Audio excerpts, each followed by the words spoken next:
sudah cukup banyak ya, dan sudah kami catat.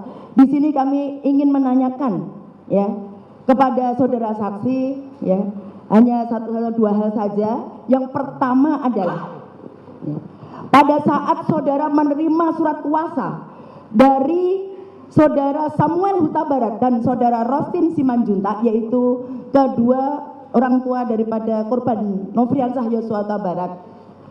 Kemudian saudara sudah mulai melakukan mengirim atau melaporkan ya adanya dugaan tindak pidana pembunuhan berencana terhadap korban Nofriansah Yosua Huta Barat.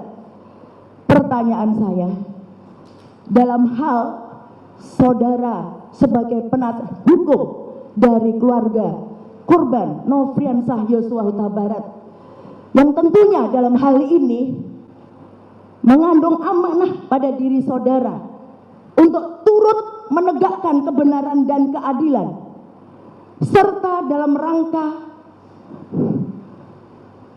mewakili keluarga korban dari sisi dan membela korban dari sisi viktimologi.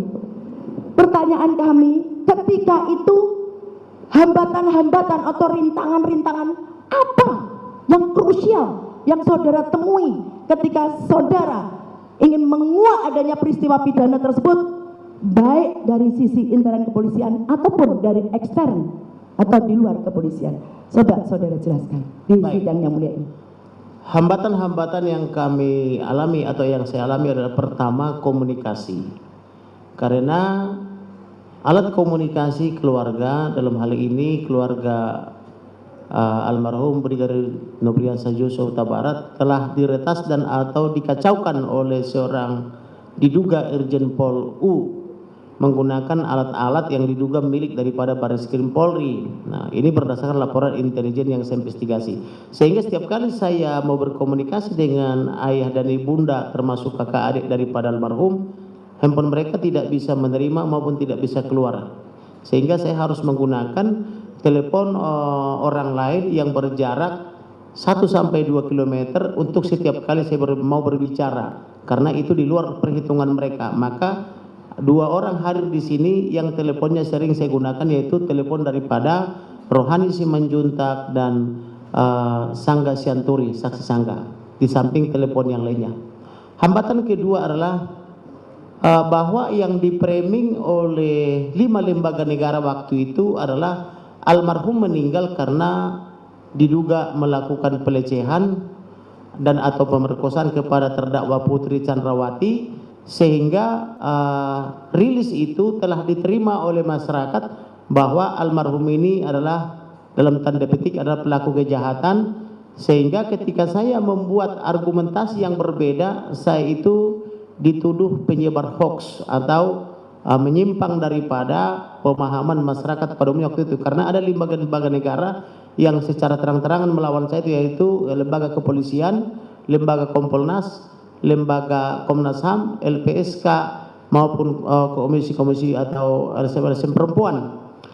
Sehingga ketika kita membawa warna baru, mereka semua sangat bencinya. Bahkan ada seorang Irjen Pol Purnawirawan dari Kompolnas, 5 sampai 7 kali saya hitung dia satu hari membuat rilis seolah-olah dia bagian penerangan daripada Polri, memberitakan terus bahwa almarhum ini adalah sangat jahat, memperkosa Putri Chandrawati di Duren 3 Jakarta Selatan. Dan laporannya juga begitu dilapor tanggal 9, itu satu hari itu juga langsung SPDP langsung sudah seolah-olah segala sesuatu sudah tersedia seperti pekerjaan malaikat, sudah sidik dan seterusnya. Pokoknya belum lagi framing dari penasihat hukumnya bahwa kalau Putri Chandrawati itu adalah korban pelecehan seksual di kamar tidurnya di di Duren 3 itu rumah dinas.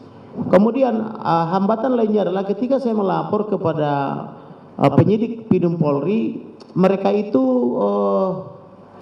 sepertinya benci kepada saya, tidak suka dengan laporan saya ini. Terbukti saya mau memberikan bukti saja mereka semua ketakutan.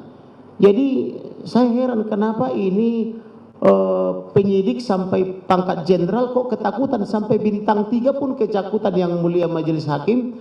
dan saudara jaksa penuntut umum, sehingga saya waktu itu untuk mengatasi ketakutan mereka itu saya bermohon kepada Kapolri supaya terdakwa Perdi Sambo diberhentikan dulu sementara dari Kadipropam supaya polisi ini punya keberanian atau penyidik ini punya keberanian untuk menangani perkara ini.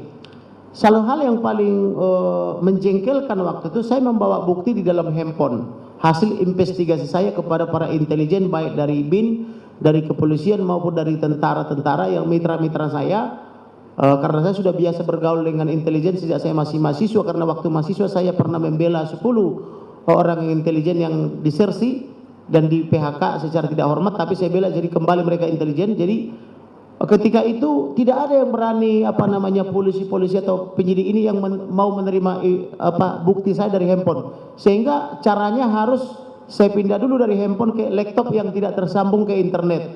Dari laptop itu pakai USB dipindah lagi ke laptopnya penyidik. Saya jadi heran kenapa orang ini takut dengan internet, sedangkan saya hanya takut kepada Elohim, kan begitu ya. Ada apa dengan mereka ini?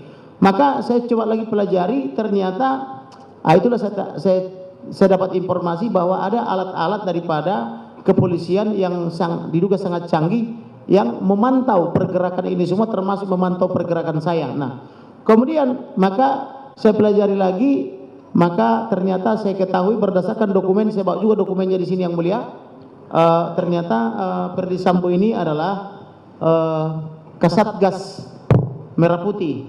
Saya dapat dokumennya kebetulan saya bawa. Kalau jaksa mau saya serahkan. Ya, silakan. Coba dikasih. Melalui majelis hakim yang mulia. Saya tunjukkan ke majelis hakim atau